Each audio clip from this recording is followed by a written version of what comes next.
o item 38, confraternização.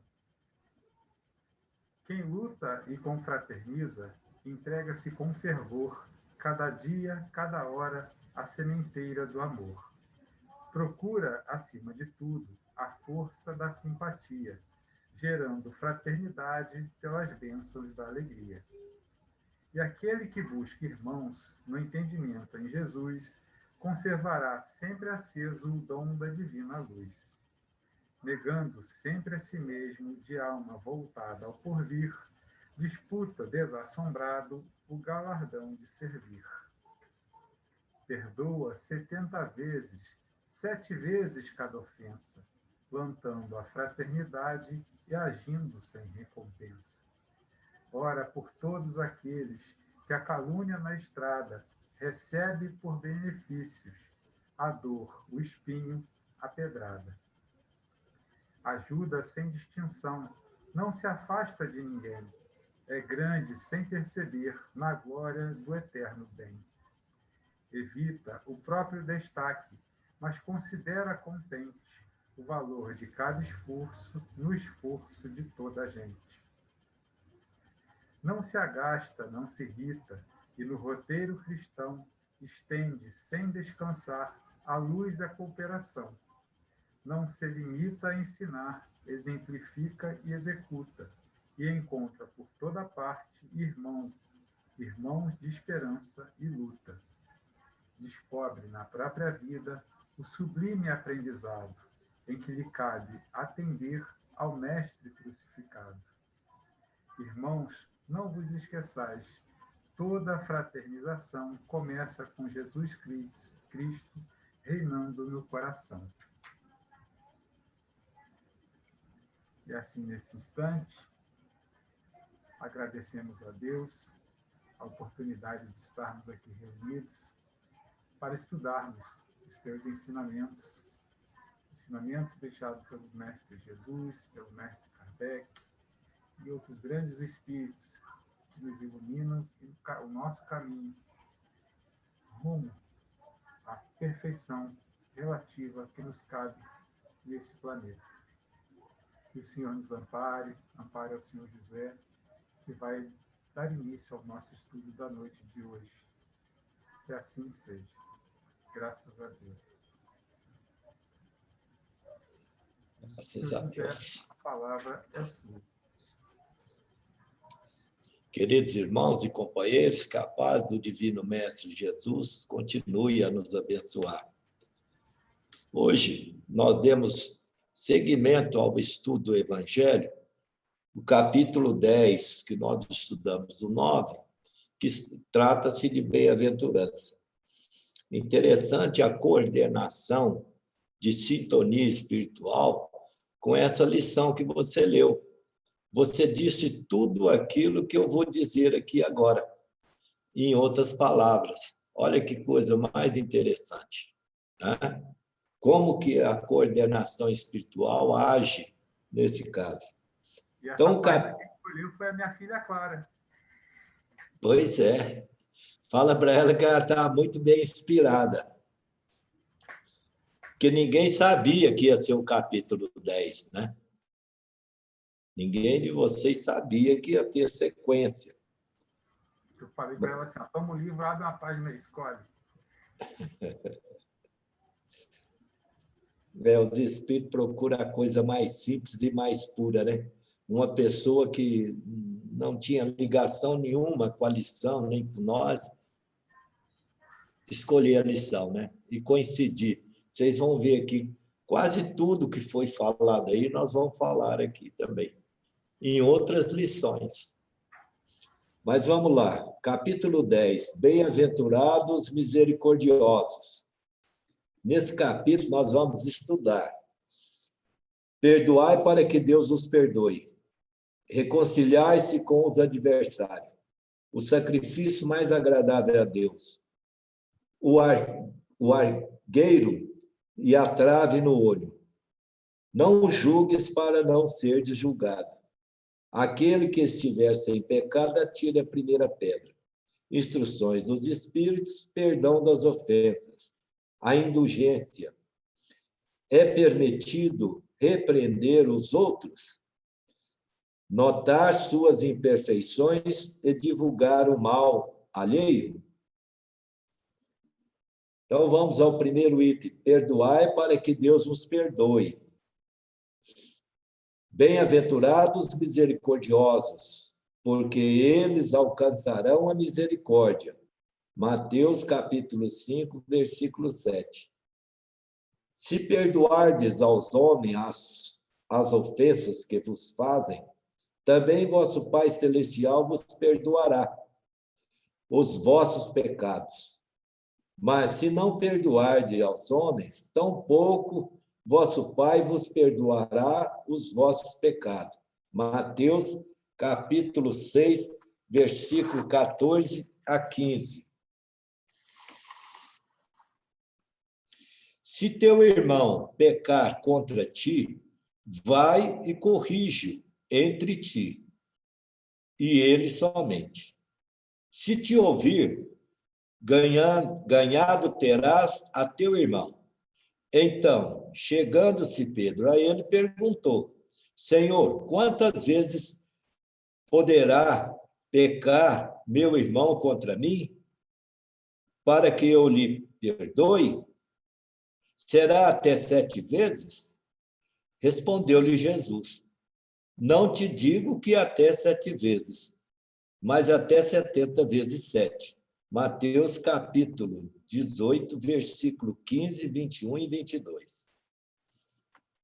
Então, está aqui. É engraçado que você pega as escrituras sagradas, na tradução do Haroldo, tem uns pontos que os espíritos deixaram de fora, mas é justamente aqueles que foram acrescentados pelos homens, porque isso aqui é o Velho Testamento, né? Ele busca as explicações dentro do Velho Testamento, porque Jesus veio para não alterar a lei, mas dar cumprimento. Então, ele usa muito o Velho Testamento e dá seguimento, fazendo as correções que precisam ser feitas.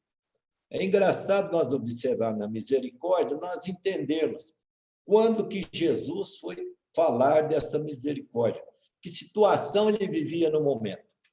É a coisa mais interessante nós analisarmos isso. A Grécia havia desenvolvido, na capacidade intelectual e moral, grande desempenho com os seus estudiosos, os seus cientistas. Então, cresceu absurdamente, era o modelo do mundo naquela época. Roma também havia crescido tanto no desenvolvimento humanitário, de cidade, político, de guerra, né, ao clímax, né? E os judeus tinham desenvolvido a fé no Deus único no ponto grau máximo do desenvolvimento. Embora todos eles faltava a justiça. A justiça era a vingança, a começar da lei de Moisés, né? Dente por dente, olho por olho. Mas, mesmo assim, Moisés, embora seja, de certa forma, criticado por nós, ou colocado de uma posição diferente dos nossos pensamentos de hoje, mas ele já havia melhorado a lei. Porque a lei antes de Moisés, o que era? Se eu fosse lá e roubasse uma ovelha sua, você tinha o direito de vir na minha casa ou na minha propriedade, roubar todas as minhas ovelhas e me matar. Moisés não, Moisés deu uma segurada, né? A lei da compensação. Se você me roubar uma ovelha, eu tenho o direito de pegar uma ovelha sua, e mais nada. Olha aí, como ele veio e amenizou a situação. Não poderia ser de uma vez.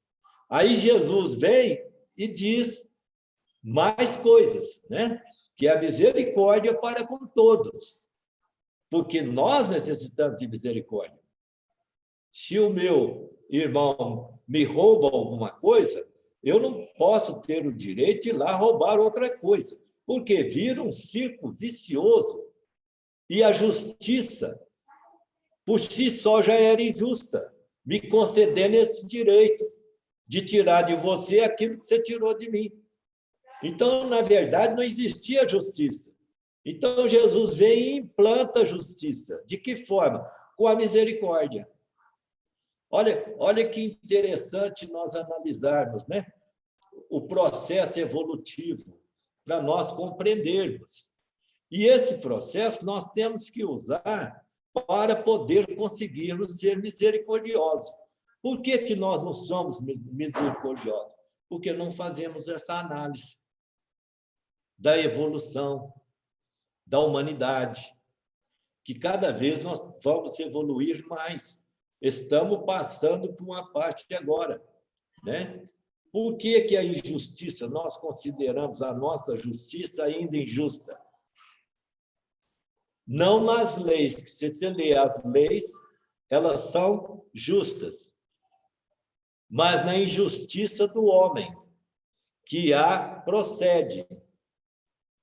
Você entendeu como é que nós estamos? Então, o conserto agora, esse vírus veio para consertar isso, né? Que as leis, se nós cumpríssemos, e se todos tivéssemos direito à lei da Constituinte, nossa, não teria nenhum problema.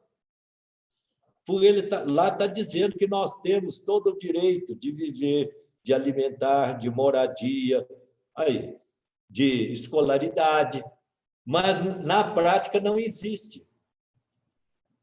Por isso que naquela mensagem que nós comentamos, nos ais do Apocalipse, ele afirma lá que todas as instituições serão destruídas. Olha aí, que coisa. Por quê? Vão formar uma nova instituição.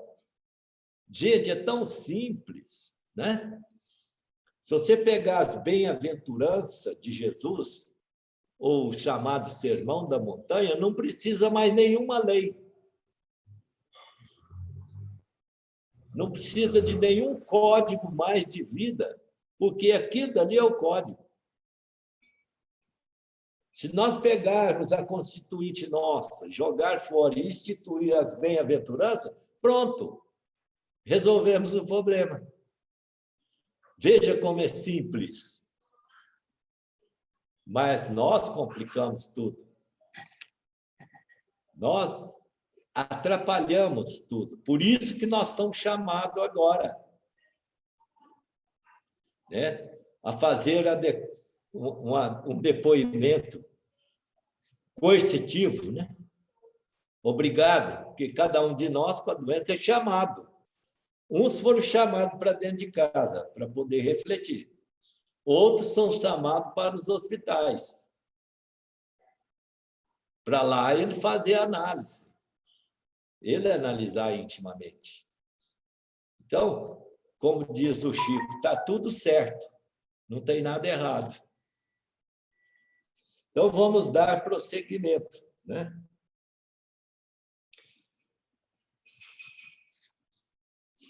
Então, perdoar para que Deus vos perdoe. A misericórdia é um complemento da mansuetude, pois que os que não são misericordiosos também não são mansos e pacíficos. Olha aí. Se eu não tenho misericórdia, eu não sou manso e pacífico, que é o capítulo 9. Não tem como eu ser manso e pacífico sem ser misericordioso. Ela consiste no esquecimento e no perdão das ofensas. Aí tocou no ponto mais fraco nosso, que é o perdão. De que nós estamos necessitando mais no momento? Perdão.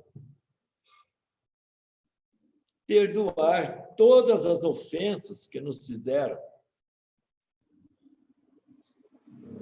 O ódio e o rancor denotam uma alma sem elevação e sem grandeza.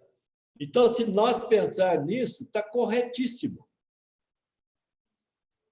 Uma alma sem elevação e sem grandeza. Uma alma imperfeita, não é?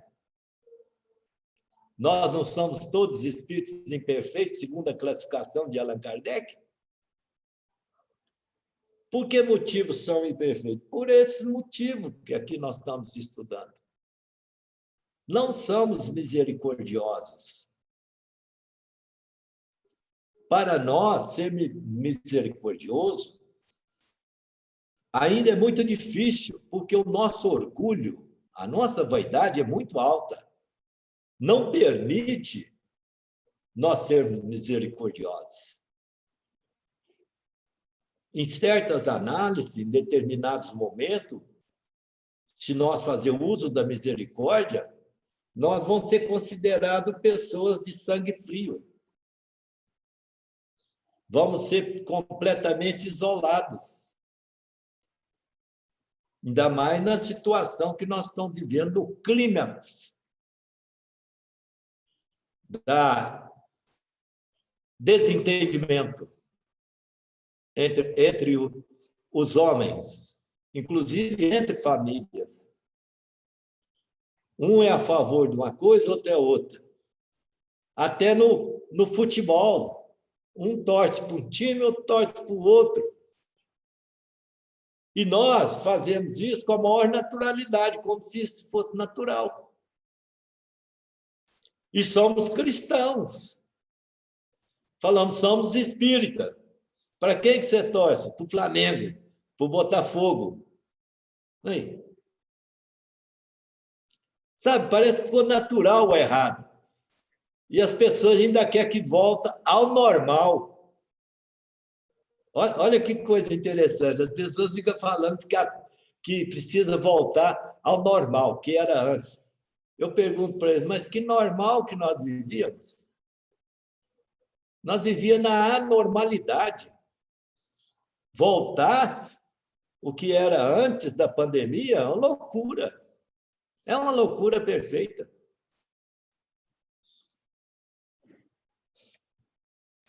O esquecimento das ofensas é próprio das almas elevadas, que pairam acima do mal que lhe quiseram fazer. Olha aí. Nós não temos outra alternativa. Pagar o mal com o bem. Só assim eu consigo elevar. Só assim eu consigo vencer. Pagar todo o mal que me fazem com o bem. Não criais resistências ao mal, disse Jesus. A primeira vez que nós estudamos isso, eu ficava pensando, gente, mas se não criar resistência, o mal vai vencer. Mas é que eu não entendi direito. Não criar resistência ao mal é não dar força a ele. Se eu agir da mesma forma que o mal vem em mim, eu dei força ao mal. Eu criei um campo magnético ali de difícil solução. Só vai vencer quem é mais mal. Mas, se eu não agir com a maldade, e sim com a bondade, eu vou vencer, porque não vou encontrar resistência.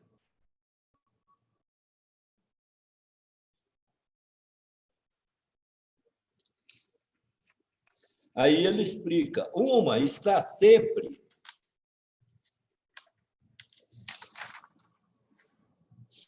inquieta e de uma sensibilidade sombria e amarga. A outra é calma, cheia de mansuetude e caridade. Está aí a diferença.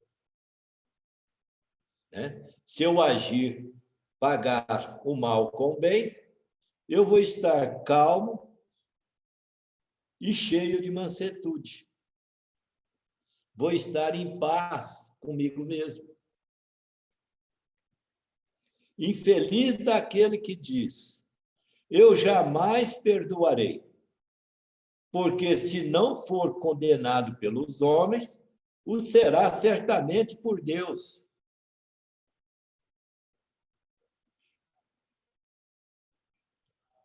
Com que direito pedirá perdão de suas próprias faltas, se ele mesmo não perdoou os outros? Olha aí. Aí nós vamos lá naquela passagem conhecida, né, da mulher adúltera. Atire a primeira pedra, quem não tiver pecado.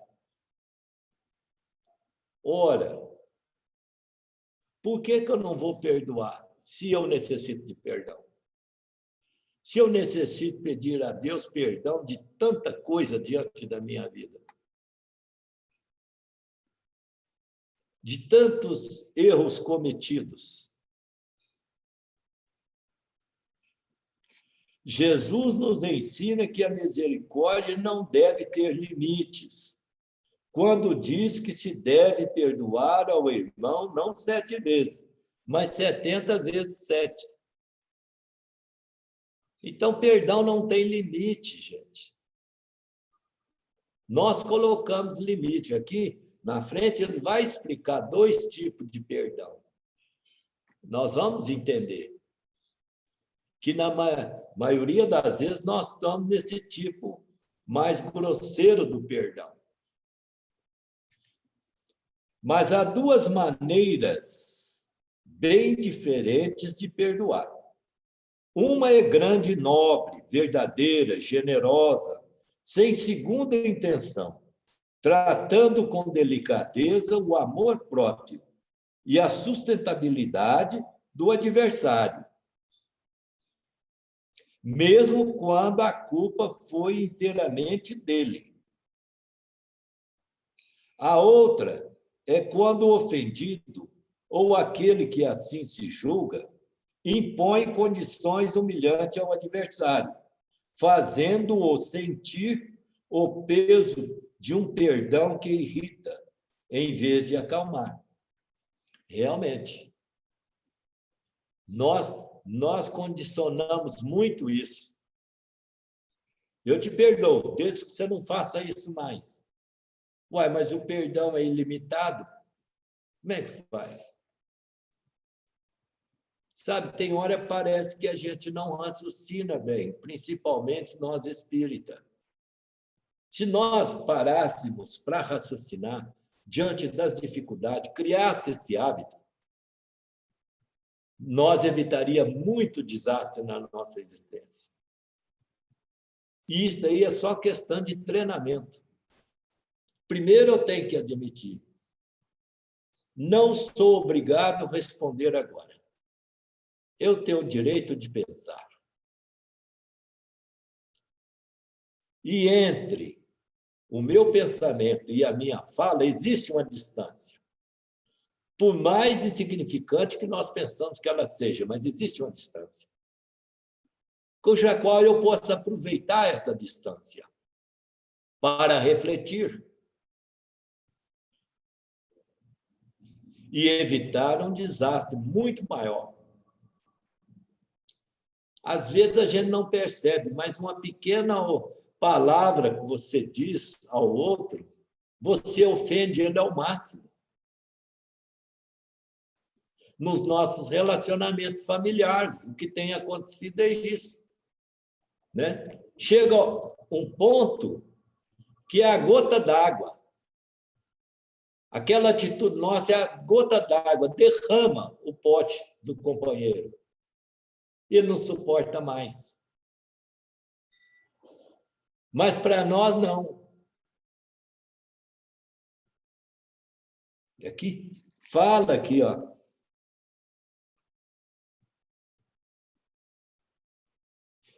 Mesmo quando a culpa for inteiramente dele. Por que ele coloca isso? Porque se você for raciocinar, na maioria das vezes, nós também temos parcialidade de culpa.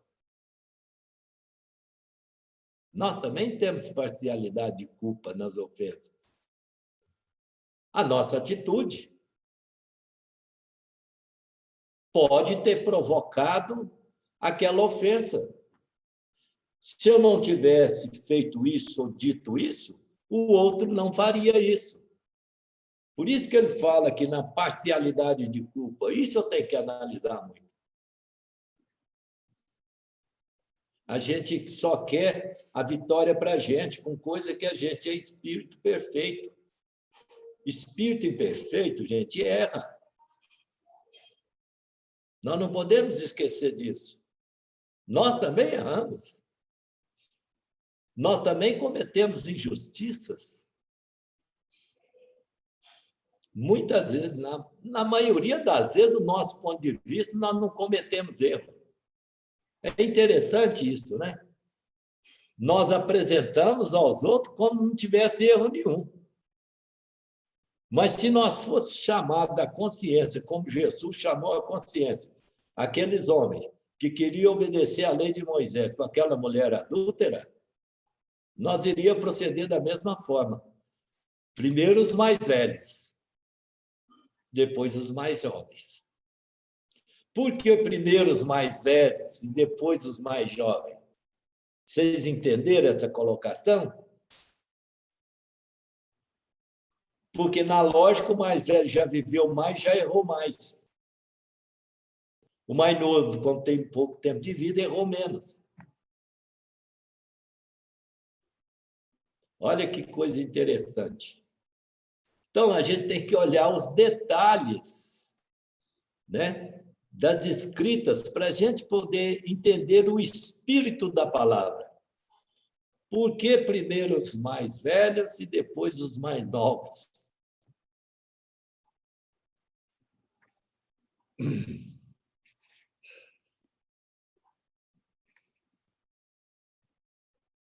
Fazendo sentir o peso do perdão que irrita em vez de acalmar. Se estende a mão, não é por benevolência, mas por ostentação, a fim de poder dizer a todos: vede quando sou generoso. A nossa vaidade não tem limite, quando deveria ser um perdão sem limite. Mas a vaidade nossa é sem limite. Para nós é um prazer.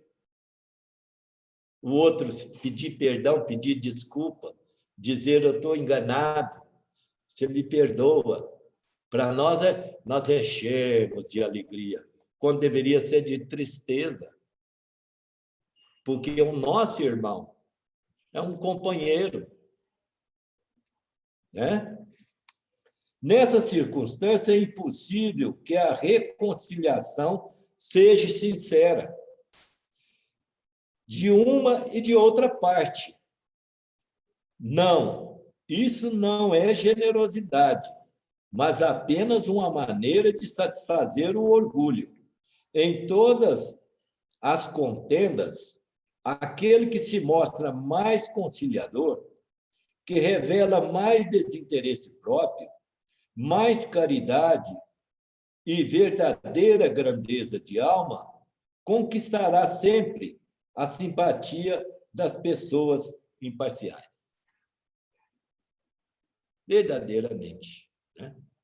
Então, nós precisamos tomar muito cuidado no perdão, porque às vezes a gente acha que está perdoando da forma correta. E não está. É só por interesse nosso mesmo, interesse pessoal. Né? Então, aqui a base é o perdão. A misericórdia, a base é o perdão. Enquanto eu não resolver o problema do perdão, o problema de não se sentir ofendido, eu não resolvo o problema da misericórdia. Eu não serei misericordioso. Olha os exemplos de Jesus para nós. Em todos os atos dele, a misericórdia estava na frente. Em todas as atitudes de Deus para conosco, a misericórdia está na frente. Interessante, quando saiu o livro de Emmanuel, Justiça Divina, porque eu que cuidava das autografias dos livros lá no Chico. Então, eu recebia do pessoal lá na frente, né? Colocava, batia um carimbo, colocava as datas e tudo, levava para o Chico autografar. Aí entregava. Então, eu ficava sabendo cada lançamento. Então, o que eu fazia? Pegava. Então, quando eu vi o livro chamado Justiça Divina, de Emmanuel, falei, nossa, eu vou pegar isso aqui. Porque a justiça, para nós, ainda é vingança. Ela tem para nós o sentido de vingança, nos dá o prazer. Eu costumo dizer, de forma a alegrar-nos o momento, né? Quando a pessoa faz o mal para a gente fala assim, quando é espírita, não, deixa que Deus toma conta. Mas esse deixar que Deus toma conta é que nós queremos que Deus ponha a mão em cima dele e amassa ele. Então, é uma justiça vingativa. Não, pode deixar. Você vai ver o que vai acontecer com ele. Não é assim que a gente diz? Por quê? Porque ela é vingativa. Nós ainda temos a vontade de vingar, né? Que nós temos que fazer essa correção. Talvez não seja nem por maldade, mas é por hábito. Habituamos a essa justiça injusta, sem misericórdia, né? Então, nós temos que prestar muita atenção nas nossas atitudes do dia a dia. E não é tão difícil assim, não, gente. A gente presta atenção em tanta vida dos outros. Agora, prestar atenção só na nossa é facinho, porque é só um. E você está bem pertinho de você, né?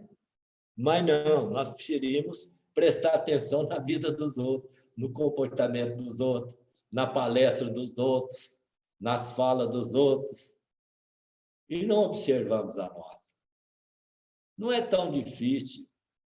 Como diz os espíritos Allan Kardec, é por falta de boa vontade. Porque todos os recursos estão nas nossas mãos. E olha que não é de ontem, não, é de 2000 anos atrás. A coisa não é fácil. Então, chegou o momento que nós temos que tomar a decisão. Cada um terá que tomar a sua decisão. Ou eu vou, ou vou para outro lado. Ou eu sigo agora os ensinamentos, me esforço. Evidentemente que nessa encarnação eu não vou melhorar 100%. É impossível, porque tem muita coisa que você tem que criar hábitos. Você tem que apagar um clichê, vamos falar na linguagem mais atual, apagar um clichê que está dentro de você de injustiça e criar um clichê de justiça misericordiosa. E isso só é capaz de fazer através de atitude, e não de pensamento, e não de instrução, não de intelectualidade, mas de atitude, de ato. Porque nós cometemos tantas injustiças nos nossos atos que ela gravou dentro de nós. O primeiro pensamento nosso é um perigo, porque ele ainda está com esse clichê do mal, que eu tenho que apagar ele. Por que os trabalhos nas casas espíritas de sopa, de distribuição, de campanhas, de cobertor, de alimento, para que serve isso? Para resolver o problema das pessoas que têm necessidade?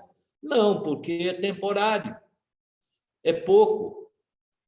Não é solução de problema, é emergência. Atende apenas à emergência daquele momento. Mas ela é muito importante para nós criar um clichê de misericórdia dentro de nós. Por isso que eu tenho que participar. Por isso que eu tenho que emocionar com o trabalho e ir de cabeça, como diz na gíria, para apagar aquele clichê de vingança dentro de mim e criar um clichê de misericórdia, de compaixão pelo próximo, melhorar o meu sentimento. É engraçado que eu fico analisando a minha vida, me serve para mim de muito exemplo. Para os outros, não sei. mas para mim serve. Porque quando eu fui trabalhar, quando eu voltei de São Paulo, porque eu tive uma época em São Paulo, eu tive 8 anos em São Paulo, vinha todo mês nos trabalhos, ia visitar a família e ia lá no Chico. Mas, quando eu voltei, eu conversei com a minha mãe, eu devia ter uns 27, 28 anos, mais ou menos, que eu queria desenvolver a mediunidade. Aí, nós fomos no Chico, porque nós íamos todo sábado. No final, me despedi, minha mãe tocou no assunto com ele. Falou, Chico, você indica um centro para o Zé Maria frequentar? Ele quer desenvolver a mediunidade. O Chico deu uma parada característica, um sorriso, olhou e disse assim, pois é, Quita, você conhece muitos centros bons, minha filha. A minha mãe tinha apelido de Quita, ela chamava Nair, mas todo mundo conhecia ela de Quita. Aí, naquele momento, eu pensei, mas peraí, o Chico não respondeu, não. Eu vou ficar quieto. No outro sábado, o seu Ilka, que coordenava os trabalhos ali, porque lá nunca teve presidente, enquanto o Chico viveu, né? Era um acordo entre ele, o Eurípides e o seu Ilka. Um acordo. Aí o seu Chico falou, Zé, o rapaz que toma conta do silêncio aqui fora vai para outro lugar. E eu pensei em você, que te conheço desde criança. Você aceita? Falei, aceito. E comecei a trabalhar ali. Mas logo na hora de despedir, no final dos trabalhos daquele dia, o companheiro que tinha saído, me cedido o lugar, estava na minha frente para despedir do Chico. Aí o Chico despediu dele e disse assim, ó, fulano, o seu silêncio lá fora está maravilhoso, mas o seu está me atrapalhando. Eu falei, vixe, não é para ele, não, é para mim. A instrução é para mim, que eu tenho que conseguir fazer silêncio sem pedir silêncio. E foi assim que eu trabalhei o tempo todo. Mas mal sabia eu que o Chico já estava me colocando no procedimento de desenvolvimento. Por quê? Quem mora em São Paulo, aí no Rio deve ser a mesma coisa, mas São Paulo é uma coisa mais séria, o Rio tem muita descontração, né? O paulista é mais concentrado, mais, sabe? Você tem que endurecer o coração. Porque você vê tanta coisa errada, e eu vi tanta coisa errada, tanta assalto, tomando a coisa de pessoas de idade no centro, sabe? Aquela coisa. E você não pode correr lá. Se correr lá, você te mata. Então, você tem que aprender a segurar seu coração, tá? Aquela coisa. O pátio, o que me serviu? Para abrir meu coração. Para melhorar o meu sentimento. Porque se 20, 30, 50 pessoas falar com o Chico, 150, 200 não conseguia, ficava lá no pátio. Então, lá se fazia uma terapia em grupo. As mães conversavam uma com a outra, cada uma contava a sua história uma para a outra. E muitas vezes eu era chamado para participar dessas conversas, de ouvir essas conversas das mães me contando as suas dores. E aquilo foi me amolecendo, me amolecendo. Olha aí, tudo tem uma sequência quando você deseja. Tudo abre as portas. Eu desenvolvi a minha mediunidade no pátio. Não foi na mesa. Não foi sentado numa mesa de desenvolvimento, mas no pátio, no serviço. Que aquilo ia me afligindo, a dor ia me atingindo a tal ponto que eu ficava, meu Deus, o que eu faço? Me ajuda, o que eu falo para essa mãe? Pronto, aí falava. Olha, ele está dizendo, seu filho está dizendo assim, assim, assim, assim, assado. Nossa, é a tia dele desencarnada que amparou ele está dizendo que sim. Aí. Um dia, com mais tempo, eu vou contar a primeira vez que isso me aconteceu. A primeira vez que eu tive o sinal da mediunidade funcionando, de comunicação com o mundo dos espíritos. Mas então é isso. Todo o trabalho da Casa Espírita converge-nos para a misericórdia. E, infelizmente, não é o que a gente vê dentro da Casa Espírita. Os companheiros agir com misericórdia com outro companheiro. Não vou dizer nem com as pessoas que vêm, mas com os companheiros que estão ali. Gente, se a gente soubesse a importância que tem e a segurança que nos dá num trabalho mediúnico, a gente ter um companheiro firme, sabe? Um companheiro bom ao lado para te sustentar. Um sustenta o outro. A gente vê, às vezes, no comentário de algum companheiro fazendo algum comentário evangélico, que está no início, no princípio, embora tenha muito tempo de casa espírita, mas para você desenvolver os seus conhecimentos, não é só frequentar a casa espírita. É preciso ampliar o seu conhecimento de instrução, de leitura, de conhecimento, de livros, de palestras, de diálogos espíritas, para você adquirir um conhecimento mais profundo, para você ter uma análise mais ampla dos ensinamentos. Aí a pessoa começa a criticar. Não espera nem terminar a palestra, já ali começa a criticar. Ao invés dele estar ali na condição de médio sustentador, sustentando, vibrando para aquele companheiro os conhecimentos que você tem daquele assunto, para que ele possa ali receber aquela informação. Então, a misericórdia faz parte disso tudo. Nós vamos dar seguimento, porque tem tanta coisa para nós falar que eu acho que essa noite vai ser pouco. Do livro Pão Nosso. Eu tenho certeza.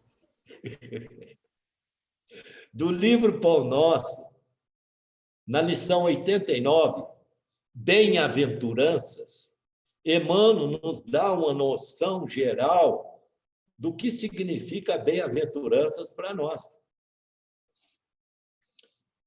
Então, diz assim, ele aproveita os dizeres de Jesus em Lucas: bem-aventurados sereis quando os homens vos aborrecerem e quando vos separarem, vos injuriarem e rejeitarem o vosso nome como o mal, por causa do Filho do Homem. Jesus, Lucas 6:22. O problema das bem-aventuranças exige sérias reflexões antes de interpretado por questões líquidas nos bastidores do conhecimento. Confere Jesus a credencial de bem-aventurados os seguidores que lhe partilham as aflições e trabalhos. Todavia, cabe-nos salientar que o mestre categoriza sacrifício e sofrimento à conta de bênçãos e educação. Olha, bem-aventurados o que seguir eles. Seguir ele aonde? No sofrimento, na pejúria. Foi condenado injustamente, tudo. Mas Jesus considera isso como ensinamento e não como dor, e não como ofensas, mas sim como aulas abençoadas. Surge, então, o imperativo de saber aceitá-los. Esse ou aquele homem serão bem-aventurados por haverem edificado o bem na pobreza material por encontrar alegria. Olha aí. Simplicidade e na paz, por saberem guardar os coração longa e divina esperança. Então, aí, edificar o bem na pobreza. Isso que Jesus considera que você conseguiu conquistar. Agora, você tendo fartura e riqueza e fazendo a distribuição, você não está conquistando o bem. Olha como é que ele vai longe. Mas, e a adesão sincera às sagradas obrigações do título? Quer dizer, que adesão eu tenho que ter para ter esse título de bem-aventurado? O mestre, na supervisão que ele assinala os ensinamentos, reporta-se às bem-aventuranças eternas. Entretanto, não raros que se aproximam delas com a perfeita compreensão de quem se avizinha de um tesouro imenso. Então, as bem-aventuranças é um tesouro imenso. Por isso que eu falei para vocês, se tirar todas as constituintes do mundo e colocar as bem-aventuranças, pronto, está resolvido todo o problema mundial. Então, é um tesouro. A maioria dos menos favorecidos no plano terrestre, se visitados pela dor, prefere a lamentação e o desespero. Se convidados ao testemunho de renúncia, resvalam para a exigência descabida e quase sempre, em vez de trabalharem pacificamente, lançam-se às aventuras indignas dos quantos se perdem nas desmensuradas ambições. Isso aqui nós fazemos aqui, ó. Ao invés de trabalharem pacificamente, lançam-se às aventuras indignas de quantos se perdem na desmensurada ambição. Quer dizer, eu quero subir, eu quero ser, custe o que custar. Não me interessa se eu vou prejudicar os outros ou não. Eu quero subir. Eu quero é ser melhor. Não importa se eu estou ofendendo e humilhando o outro. Importa que eu sei. É isso que ele está dizendo. Então, a maioria de nós estão dentro desse quadro. Queremos as coisas, não importa como. Se está prejudicando o próximo ou não. Ofereceu Jesus muitas bem-aventuranças. Raros, porém, desejam-nas. E por isso que existem muitos pobres e muitos aflitos que podem ser grandes necessitados no mundo, mas que ainda não são benditos no céu. Emmanuel não deixa escapatória. Olha, eu fico imaginando como e qual o tempo que Emmanuel levou para conhecer tanto sobre a humanidade. Você estuda a vida dele, foi plubiletros 2 vezes, depois foi escravo, depois foi padre. Mas e aí? O conhecimento profundo que esse espírito tem? Ele deve trazer isso de outras vidas que não foram reveladas. Mostrou aquela que foi a conversão dele. Né? Mas porque olha que conhecimento, olha aqui que ele fala aqui, ofereceu Jesus muitas bem-aventuranças. Raros, porém, desejam-nas. É por isso que existem muitos pobres e muitos aflitos, que podem ser grandes necessitados no mundo, mas que ainda não são benditos no céu. Olha que profundidade de ensinamento. Então, Bem-aventurado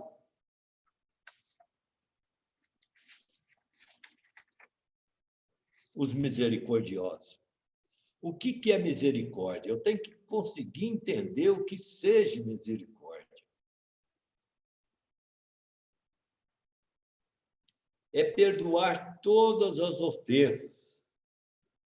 Mas as atitudes, por isso que eu tenho que buscar recursos em outros espíritos para mim poder entender o que seja misericórdia. Porque parece que nós não estamos entendendo, porque saber nós sabemos. Eu creio que a misericórdia é filha da justiça. Como a gente não é justo, porque nós somos vingativos, a gente não consegue ser misericordioso. A misericórdia é filha da justiça.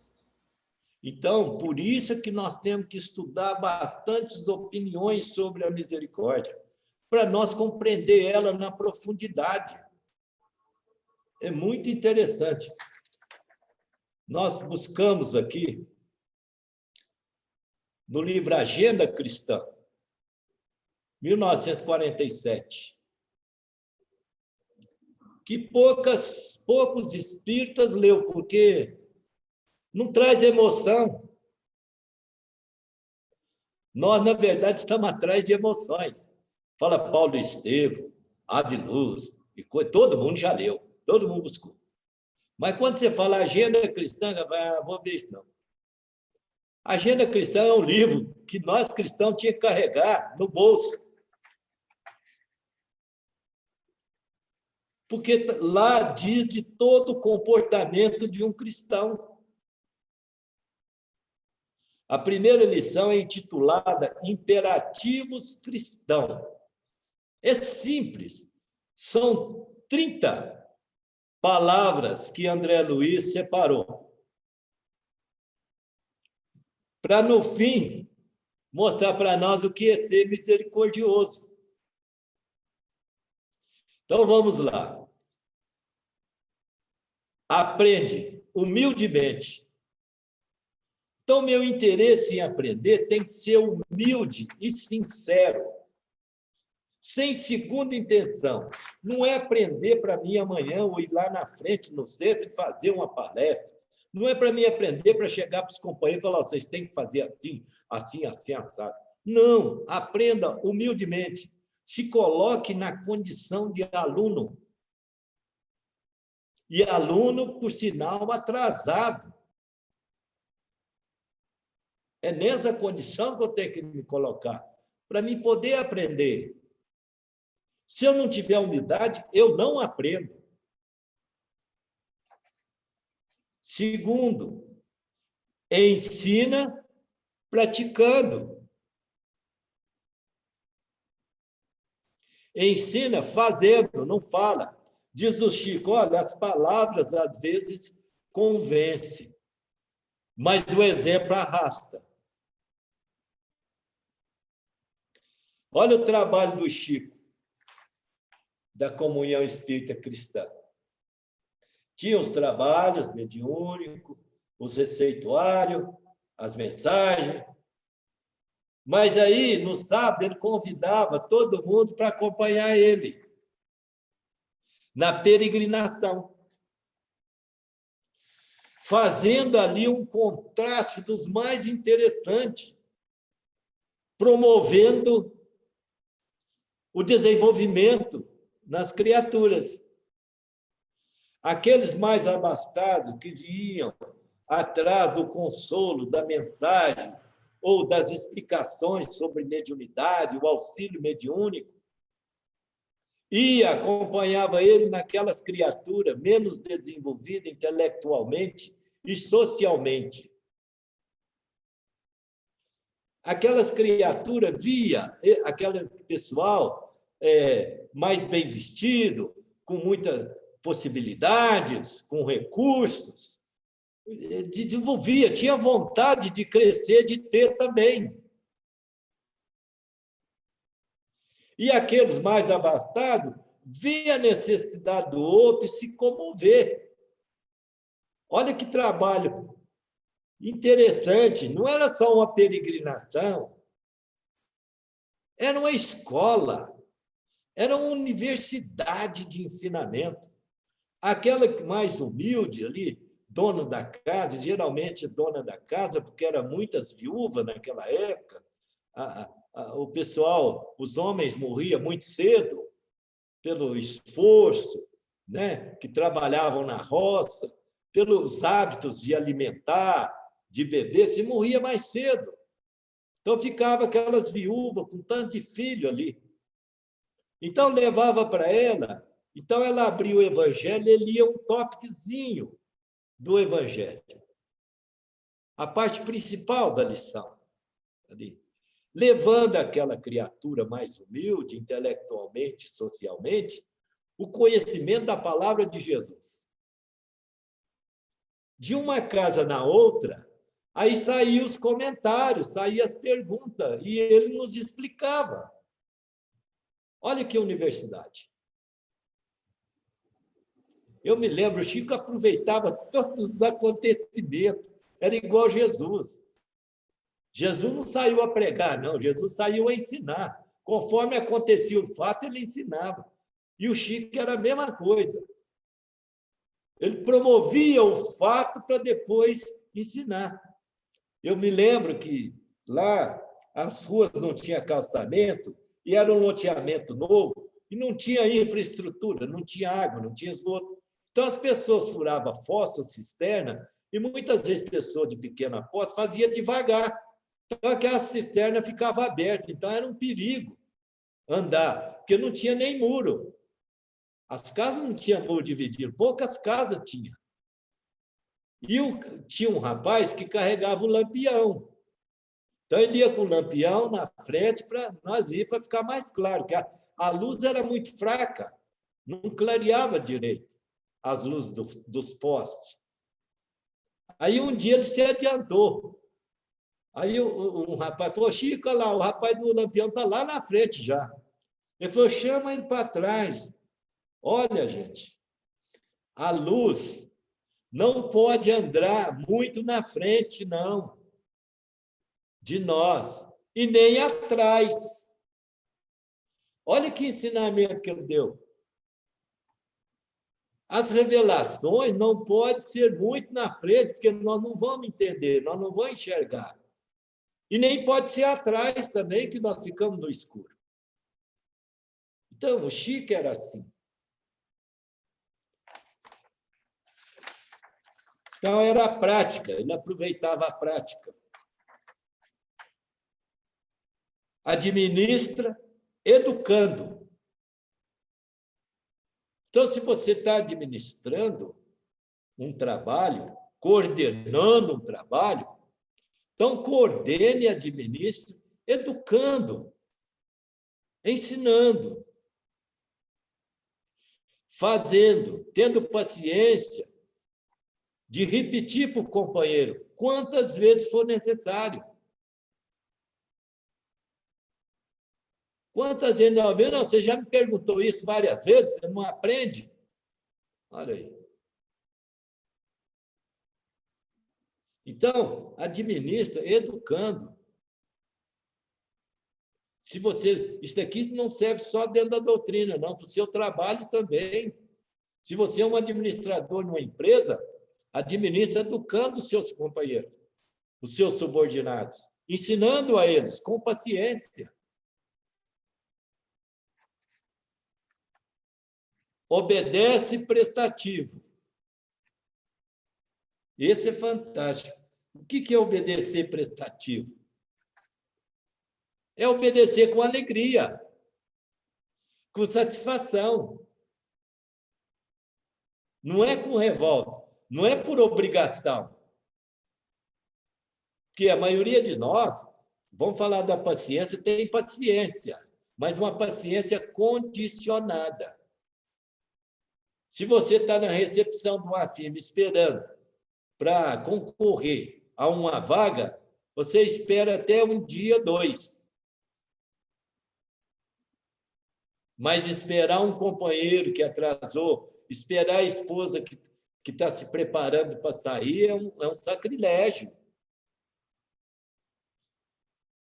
Então, a nossa paciência ainda é condicionada à nossa necessidade.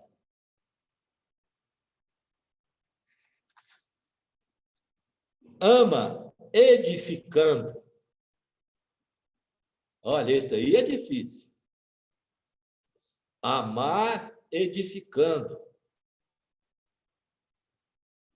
Amar soerguendo.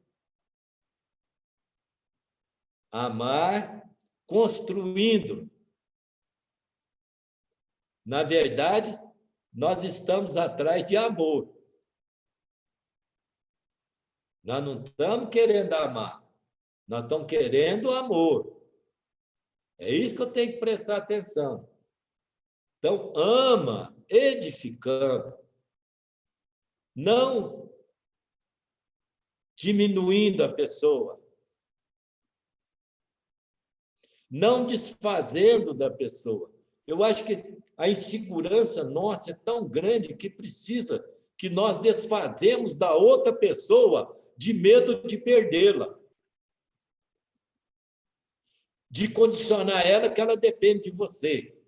Que se não é você, ela não consegue sobreviver. Olha que tipo de amor. Tão mal que a gente não pode nem chamar de amor. É tanta maldade que a gente até assusta. Teme a ti mesmo. Não tema a ninguém. Tema a ti mesmo. Porque se você errar, quem vai pagar é você. Quem vai ter que acertar é você. Então, tenha medo de você.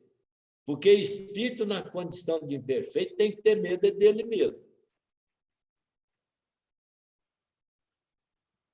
Porque só ele é capaz de derrubar ele mesmo. Ninguém é capaz de me derrubar. Só eu. Só as minhas atitudes. Só os meus pensamentos. Só os meus sentimentos é capaz de fazer isso. Então, tema a ti mesmo. Ou orai e vigiai, como diz Jesus.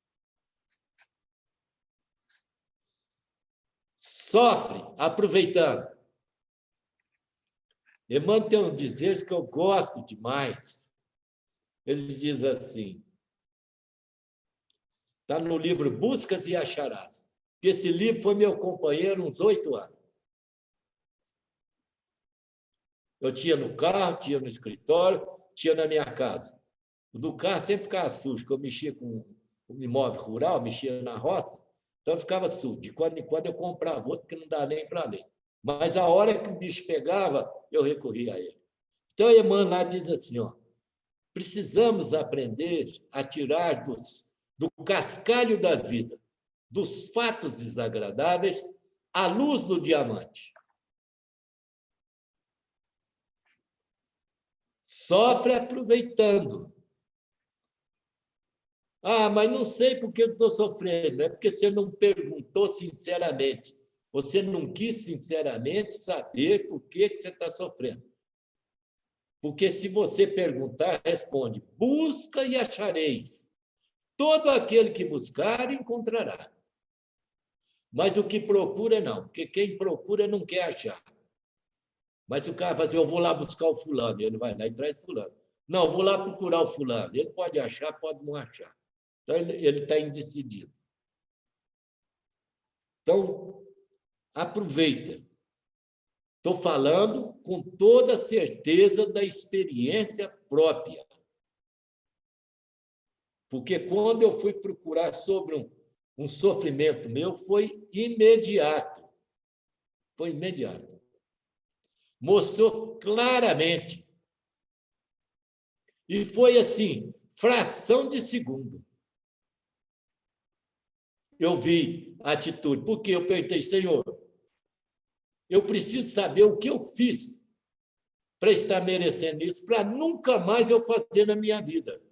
Porque doía tanto que eu não queria passar por aquela situação mais. Mas foi imediato, não demorou 1 minuto para acontecer o fato. Eu entrei num desdobramento. Pronto. Vi o fato. Só vi o fato, não vi mais nada. Não reconheci ninguém, não vi ninguém. Vi o fato. Pronto. Fiquei 1 ano. Até hoje eu sinto dor. Mas pouca. Me dificulta, mas não atrapalha a minha vida. Fala construindo. Quantas falas nós falamos destrutiva por dia? Você já fez algum cálculo? Vocês já pensaram? Vocês já pararam assim no final do dia e já fez um retrospecto do dia? O que eu fiz construindo e desconstruindo?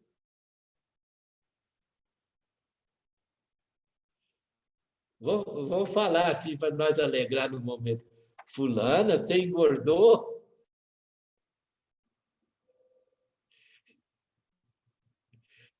Nós achamos que não está destruindo nada, nós achamos que está ajudando a outra pessoa. Esse comentário sempre põe para baixo. Pois é.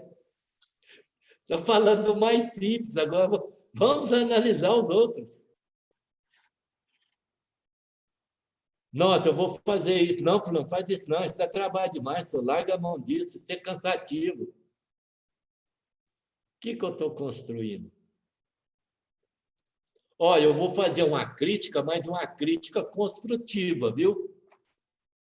Aonde que crítica constrói? Constrói o mal, né? Aí pode até ser, né? Ouve sem malícia. Gente, a gente não tem saudade de ser criança? Pois é, a criança ouve, sem nenhuma malícia. E nós, aquela ansiedade para completar 18 anos, 14 anos, para se tornar de maior idade e tal, aquela coisa, e esquece a criança para trás. Pois não entrarás no reino do céu se não assemelhar à criança. O que ele quis dizer com isso? Ouvir sem malícia, sem maldade, sem segunda intenção. Olha, mas geralmente a gente se estrepa, sabia? Quando a gente age assim. Geralmente a gente se estrepa, porque olha. Ah, seu Zé, a gente é tão passado para trás porque não tem malícia. Pois é, deixa eu te só falar aqui. Ó.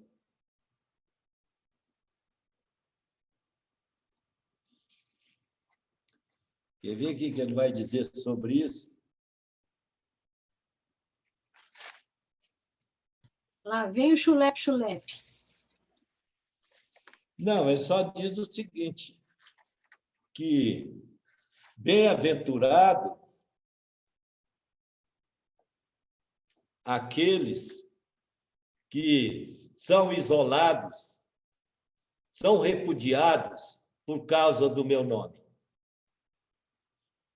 Não é outro caminho que Jesus escolheu para nós. Ele explica aqui, ó, que para Jesus,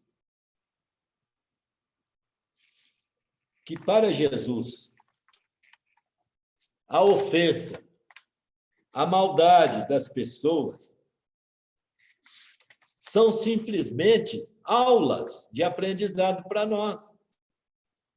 As dores são escola bendita para nós aprendermos.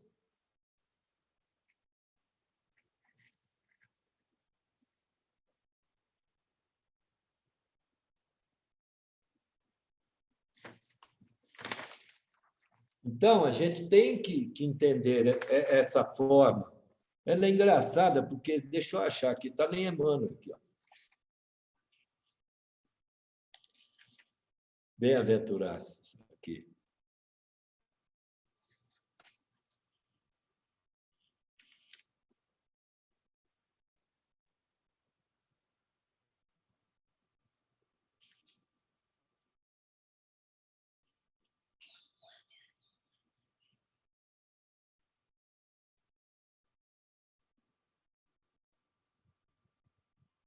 Aí, a maioria dos menos favorecidos no plano terrestre, se visitados pela dor, prefere a lamentação e o desespero. Se convidado ao testemunho da renúncia, resvalam para as exigências descabidas e quase sempre, em vez de trabalhar pacificamente, lançam as aventuras indignas de quantos lhe procuram. Então, é isso. Nós seremos isolados. Se você tiver esse comportamento misericordioso, se você não tiver segunda intenção num diálogo, você é considerado um bobo. Mas Jesus nos chamou para outro caminho. Ele não chamou para nós sermos elogiados na terra. Porque ele sabia que aqui não existe justiça.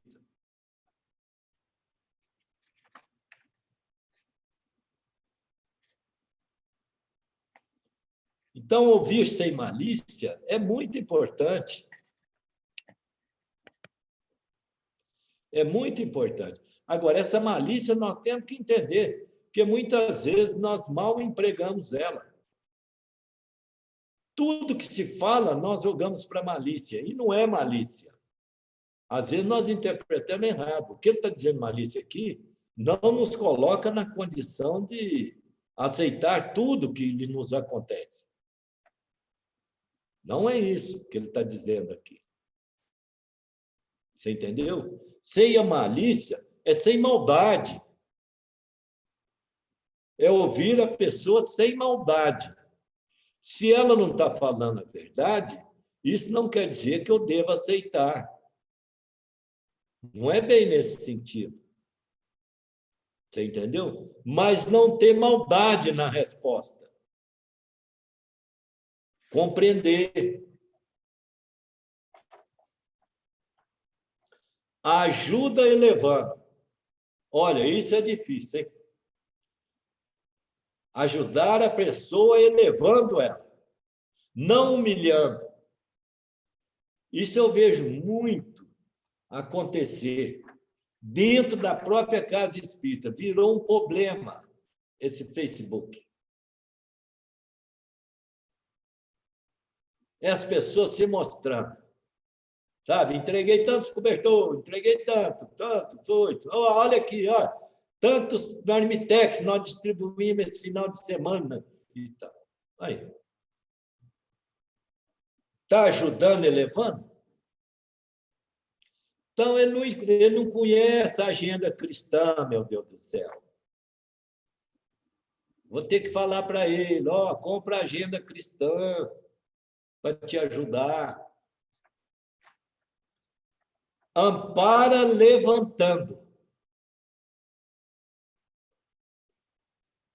Ampara a pessoa, elevando a moral dela, subindo ela.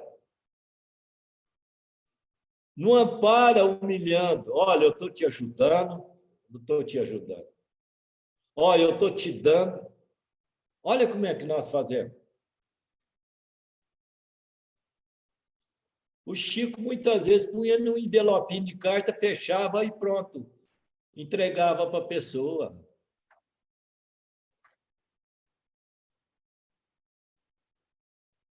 Então, é isso que nós temos que fazer e evitar, porque senão nós estamos sendo falsos profetas. Leiam isso no Evangelho para você ver que época que Jesus falou que ia acontecer esses falsos profetas. Quando da dor do parto, surgirão muitos falsos profetas. E nós, espíritas, quando fala falso profeta, já pensamos logo nos evangélicos. E esquecemos de nós.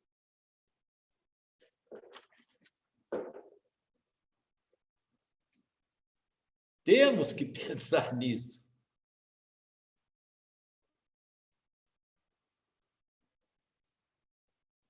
Não podemos fazer assim.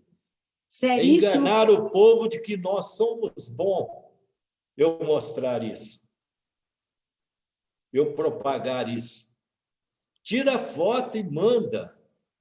Posta. entregando cobertor, entregando isso, entregando aquilo. Vocês já viram milhares de fotos, né, do Chico. Nenhuma fazendo isso. Você vê ele lá pegando na mão, beijando, a pessoa passando na fila. Vê lá.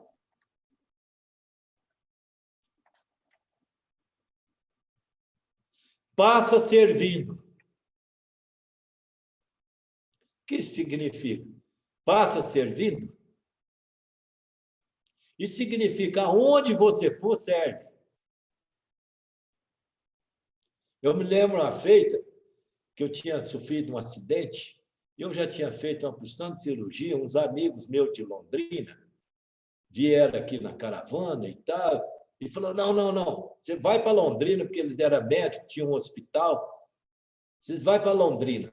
Mandaram a passagem de avião para mim ir para Londrina, para eles examinar. Falei, gente, está tudo bem, aqui nós temos bons médicos também, tem um hospital aqui da faculdade que é excelente. Não, nós vamos olhar. Então, vamos. Diz o Chico, a gente insiste só 2 vezes. Se não der certo, cala e aceita. Aí fui. Aí mandaram, eu fui no aeroporto aqui, então veio, falaram que eu estava com problema, né, de muleta, que eu estava, era no calcanhar, as cirurgias. Então, a cadeira de roda no aeroporto, na hora que estava caminhando, que eu olhei assim a escada do avião, aí uma voz amiga diz assim, olha, não pense você que você vai lá para ser servido, você vai lá para servir. Eu fiquei 1 semana lá. Não teve um dia que eu deitei antes das 3 horas da manhã e que eu levantei depois das 7, atendendo as pessoas.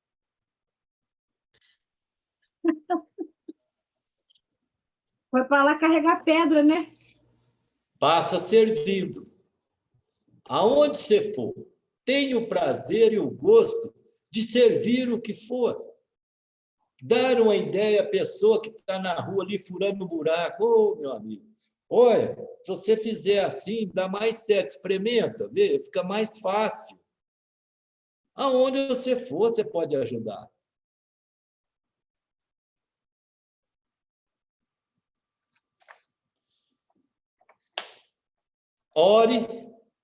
Ora serenamente. Olha que colocação. Você fala, mas o que tem a ver ora serenamente? Sim, não deixe para orar a hora que você estiver desesperado, porque vai ser só lamentação, não vai ser oração. Eu me lembro de Paulo escrever para Timóteo, Timóteo, venha antes do inverno. Do ponto de vista terreno, uma colocação muito sábia, porque ele vinha de Roma para Jerusalém e atravessar o mar. No inverno, tempestade, chuva, transtorno, naufrágio, né? Tudo. Mas do ponto de vista espiritual, é muito maior. Que estava chamando ele para vir para Jesus antes de acontecer o desastre. Porque na hora do desastre é só lamentação e choro. Então, ora serenamente. Ora antes do inverno. Antes de acontecer. Porque aí você vai orar serenamente. Na hora da dor, a oração é de desespero. Pede com juízo. Esse é difícil. Mas é fácil ao mesmo tempo. Senhor, que seja feita a sua vontade, mas não a minha, ainda imperfeita. Mas se veres que eu posso suportar mais, mande-me, Senhor. Isso é juízo.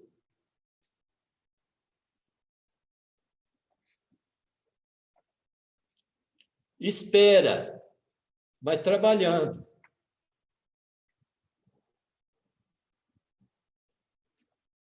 O espera aqui é do verbo esperançar, não é do verbo esperar. É do verbo esperançar. Meu amigo, nós precisamos terminar. Temos só mais 10 minutinhos, mais 3 minutinhos. Então, eu vou correr aqui. Crer, agindo. Que a mania nossa é crer. Eu fico olhando, as pessoas vão lá no centro, né? Falam, eu pedi oração para o fulano ou para mim. Não, põe seu nome ali no livro. Pronto, acabou minha responsabilidade. Eu mandei pôr no livro. Os espíritos é que se virem por lá. Eu creio, mas sem agir. Sim, eu vou orar sim, eu vou pedir por você. Confia vigiando. Olha que complicado. Esses espíritos gostam de complicar a cabeça da gente. Como é que eu vou confiar vigiando? Tem uma lição... É bem trabalhoso confiar vigiando. É muito trabalhoso. Tem uma lição no Ave Luz que diz o seguinte, é sobre a confiança. Judas perguntando a Jesus sobre a confiança. Ele diz, confiai em tudo e em todos. Como é que nós vamos fazer agora? Confiar em tudo e em todos.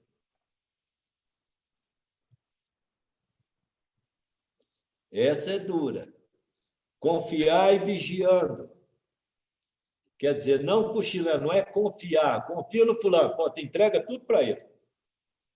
Ele resolve tudo. As pessoas são desse jeito. Eu tenho cliente que é assim, fala, não é assim que funciona. Tem limite. O confiar tem limite. Receba distribuindo. O Chico diz assim, olha, todo dia, às 6 horas da tarde, o anjo da guarda da gente passa onde a gente está. Se a gente está com as 2 mãos fechadas, não tem jeito dele pôr as coisas. Olha que simbologia.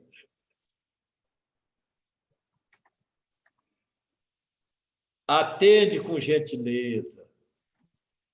Gente, não tem coisa melhor do que a gente ser bem recebido. Não existe. Não nos custa, gente.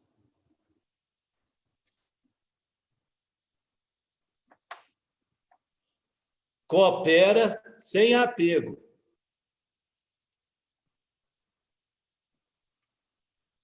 Ajuda, mas sem exigir nada, sem se apegar àquilo.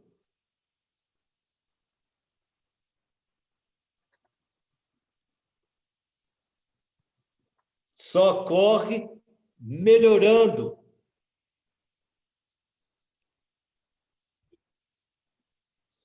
Não é condenando, melhorando. Socorre animando aquela pessoa, melhorando ela, abrindo o caminho, facilitando para ela. Examina tudo, mas salvando. Salvando. Examina salvando. É interessante essa colocação. Examina salvando. Sem curiosidade, né? Emmanuel também toca nesse assunto, sabe? Dizendo assim, a não ser com o intuito de ajudar, não procure saber tanto da vida alheia.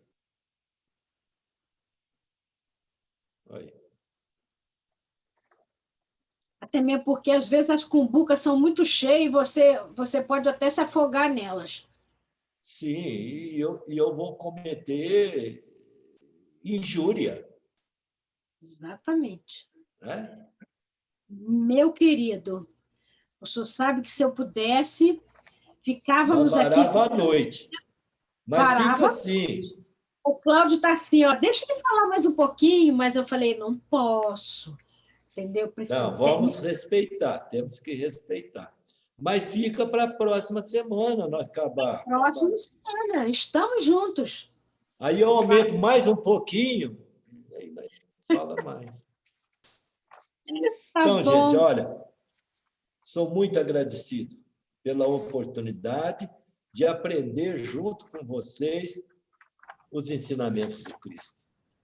Olha, seu É José, muito importante. eu não tenho nem palavras. Se o senhor é agradecido a nós, eu sou imensamente agradecido ao senhor. Eu fico anotando aqui as coisas que o senhor vai falando, as pérolas, e depois eu fico pensando, depois eu faço gravação, mas eu vou anotando. E às vezes eu fico desenhando, mas é impressionante. Quando eu estou desenhando perto do senhor, só sai flor. É muita flor, É é porque seu muito bonito. coração é um jardim de flores. Não, o senhor é que é um jardim, eu só estou reproduzindo ele aqui. Entendeu? É muita flor. O senhor é uma flor perfumada de Jesus, o senhor pode ter certeza disso. Essas flores todas que a gente vai vendo aqui, vai tentando desenhar, captando aqui, são as flores que o senhor emite para a gente, são muitas flores caindo do céu e caindo do seu coração. Muito obrigada. Eu vou, Eu é assim, que às vezes agradeço. eu fico aqui de joelho, agradecendo a Deus pela oportunidade que o senhor está nos dando.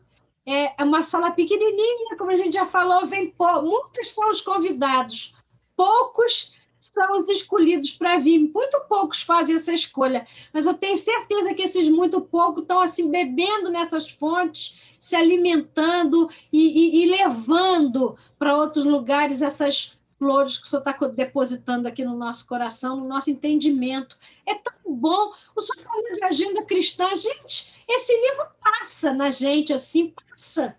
E eu agora vou lá na estante apanhar ele, porque o senhor faz isso comigo, sabe? O senhor desperta. Eu falei assim, meu Deus, entendeu? Eu vou lá, vou caçando os livros, sabe? Eu fico anotando os nomes e vou caçando eles para ir lá. Aquela do Um Minuto de Cólera, eu já li 3 vezes depois que o senhor trouxe ela para nós. Isso aí nos ajuda muito a nos aprender. Eu sou muito agradecido, por quê? Porque eu tenho que aprender. Eu decidi aprender, e para aprender eu tenho que falar, porque eu tenho que buscar para me poder aprender. E recordar as minhas experiências para poder reanimar. Porque muitas vezes nós precisamos buscar os nossos acertos do passado para nos animar no presente. Verdadeiramente. Porque aqui na Terra é complicado. É complicado. Principalmente quem decidiu a seguir mesmo. Ele encontra diversos adversários gratuitos. Então, ele tem que ter incentivo. De vez em quando, os espíritos tocam num assunto do meu passado para poder me reanimar. Para mim não perder a coragem, a força de enfrentar. Por isso que eu sou agradecido a vocês, muito agradecido. E aí, o senhor quer fazer a nossa prece final? Posso?